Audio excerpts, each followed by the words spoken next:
We've got Leo in Wales. Yes, hi. Can you hear me? Yes, we can. Yeah, how are you? Yeah, good, thanks. Thanks very much for the show, because it's quite inspiring in many ways. Thanks very much for calling in at the late time, or early for you. Yeah, late for us, but it's worth it, I think. Yeah, for Dr. Darrel Ray, you're talking about this metaphor of religion or God being a virus. In your research or your book, have you come up with anything to suggest what the metaphoric antidote is, or how we should deal with this kind of virus? Well, I've got several things I talk about in the book, but first of all, good to hear from Wales. It's one of my favorite places on earth, is North Wales around Ruthin. Are you familiar or close to there? No, Cardiff. So. Oh, Cardiff. I've been to Cardiff. Yeah. Yes, beautiful, beautiful area. Well, I get this question almost every time I speak about the God virus, is how do you treat it? Well, first of all, you don't treat it by telling people they're stupid for believing in whatever God virus they have. And that's one of my pet peeves, that we as non-theists, I'm assuming you're a non-theist. If you're not, I'm sorry. No, it's okay. If I were to define myself, I've seen Matt define themselves as well a few times. There's atheists, and I think I would put myself under the anti-theist category. Okay. Because I would also perceive there to be some harm in religion itself, in the various claim of a God and not dealing with reality, and the consequences of, say, allowing certain authorities to propagate the idea that it's okay to not use condoms in sub-Saharan Africa. I well think said. there's a physical harm for us. Yeah.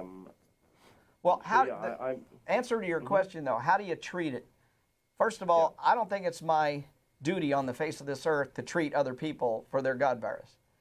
And if I take it upon myself to try and convert everybody, I'm really not behaving any different than the religionists are behaving.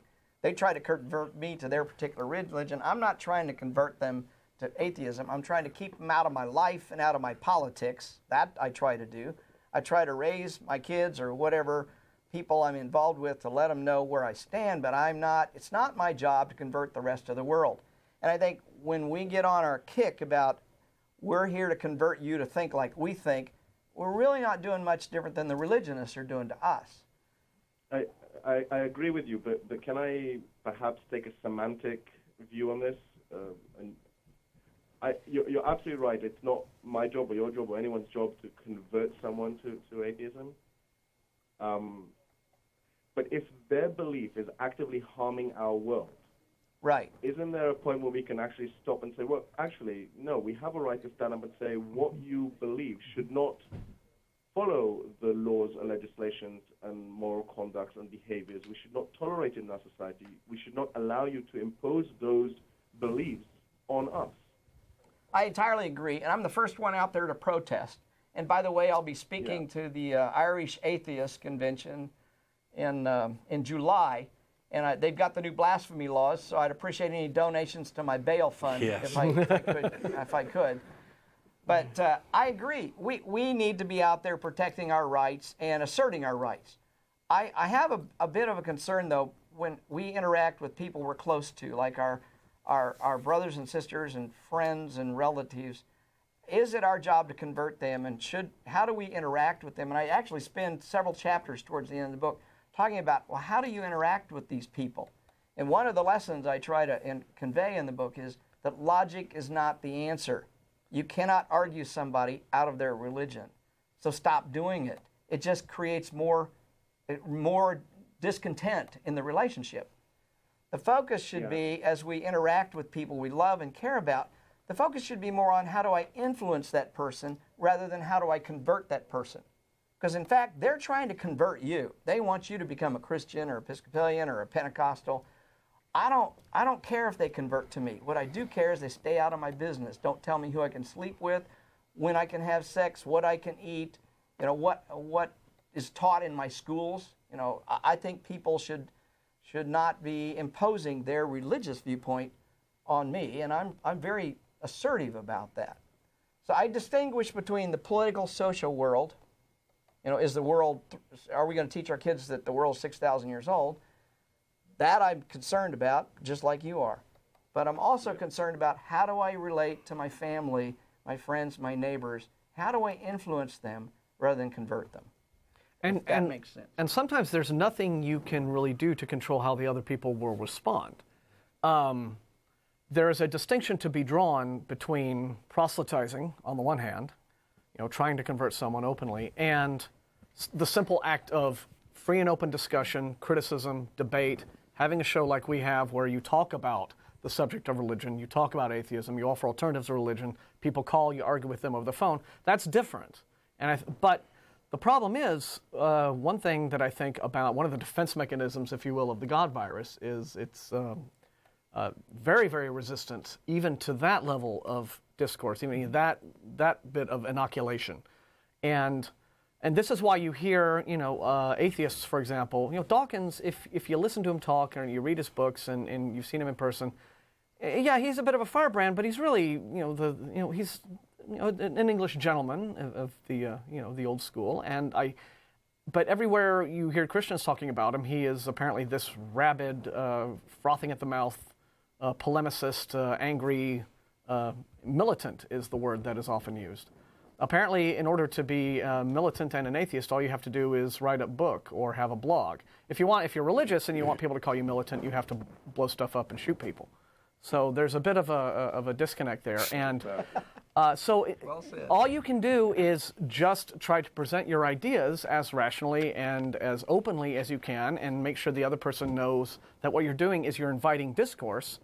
And even then, you have to be aware that they are probably going to immediately be like, you're evil, you're militant atheist, go away, bad.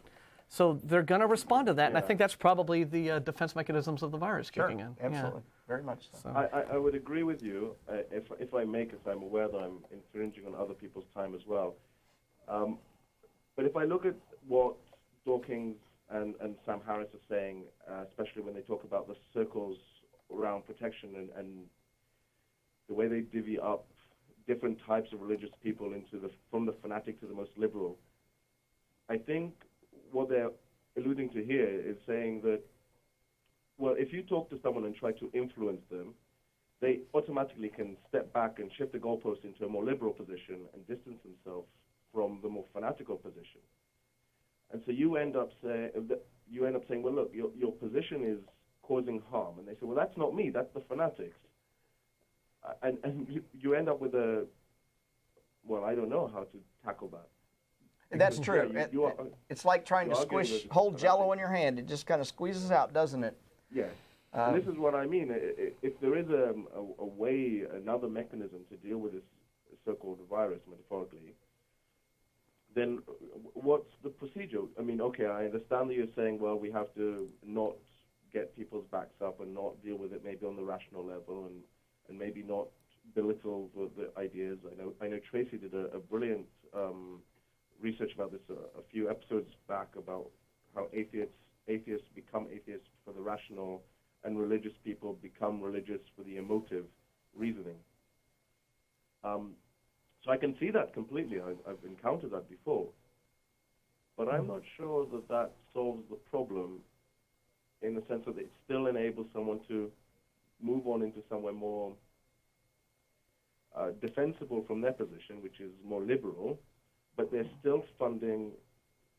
I can give examples in Europe where taxes to the church are still commonplace. In fact, German, Austria, Switzerland, you still pay taxes to the church, and therefore you're empowering the church to make a decision. And even if you take a liberal approach and you say, well, that's not me, that's the church, you funded them, you supported them, you helped them, and you protected them by taking that liberal approach. I'm just as much against that as any, and I'm happy if you're going to go out there and protest it and vote against it and do whatever you need in a democratic society to stop it. But that's different than dealing with friends, relatives, and loved ones, and how we interact with those folks, and coworkers, and that sort of thing. That's the two realms I try to talk about in the book. I don't think there's a solution to this problem, Leo, but I think there's a way to approach it, and that's what I try to talk about. And now, jumping in real quick, because this is an area where I'm not sure exactly how much in agreement you and I are on this. I think we're mostly in agreement in that I don't go around knocking door to door. People call us and we have the conversation here. But my take on it is, I'm always a bit bothered when people say that that logic and reason is the wrong approach, or is an approach we shouldn't use. I agree that you're not going to reason somebody out of something that more than likely they didn't use reason to believe in the first place. And yet I'm a living example of somebody who, because of logical arguments and reason and evidence and an increased understanding, gave up their beliefs. And because of doing the show and having these conversations, I hear all the time from people. There was an email just the other day of a guy that said, up until 3 months ago, I was a fundamentalist Christian, and it's because of things that I saw on your show or read from Dawkins, et cetera. Right. So I've always been an advocate of the kind of many-pronged approach to this, that you need somebody like me who is going to be as in your face as you're possibly going to be. Yeah. But with people calling me, I don't make outgoing calls. It's not like I'm knocking door to door saying, "Hey, you still believe in Jesus? I can fix that." But you also need. Sorry, what's that?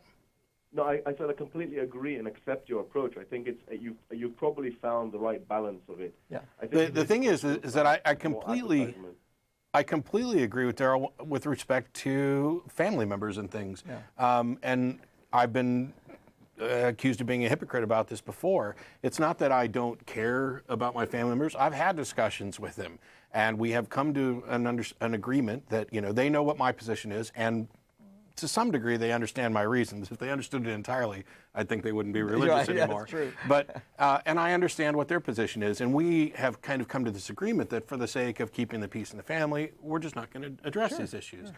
And I'm fine with that. And I'm not in the position where I would ever, if somebody calls the show and reaches a point where they don't want to talk about this anymore because they're uncomfortable, that's fine. Yeah. And you're all entitled to believe whatever nonsense you want. Where we definitely agree is that you need to keep your beliefs out of what the rest of us are allowed to do with regard to politics and law and things like that. And I think what you bring up right there is when some of our phone calls with theists get to the point where they are uncomfortable with continuing the call, I think that is the moment where a little good has probably been done, because right there, that person is going to think about this call. And ultimately, the way to cure the God virus, if you want to know about treatment of it, each individual person, you've got to do your own work here. You have to do your own heavy lifting in the end in order to get where you need to be. And all we can do as unbelievers and as skeptics, rationalists, people who are very interested in what the truth actually is, and I think that is a distinguishing characteristic of atheists, is that we need to be the people who care passionately about what really is and is not true. Regardless of whether a certain belief makes you feel good, et cetera, et cetera, et cetera, to have a worldview that conforms to observable reality, I think is usually the best way to go about it. You've said that many times.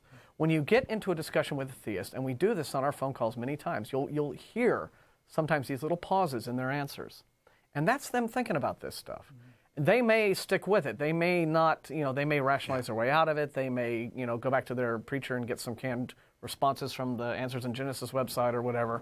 But the point is, you mentioned this earlier with the whole, it sounds like, you'll talk to a Christian and they'll get to a certain point where they say, "Oh, well, that's not me. Don't think that I'm like them," because that's how what the fundamental, they're realizing that something you're bringing up is a problem for their belief system and their worldview.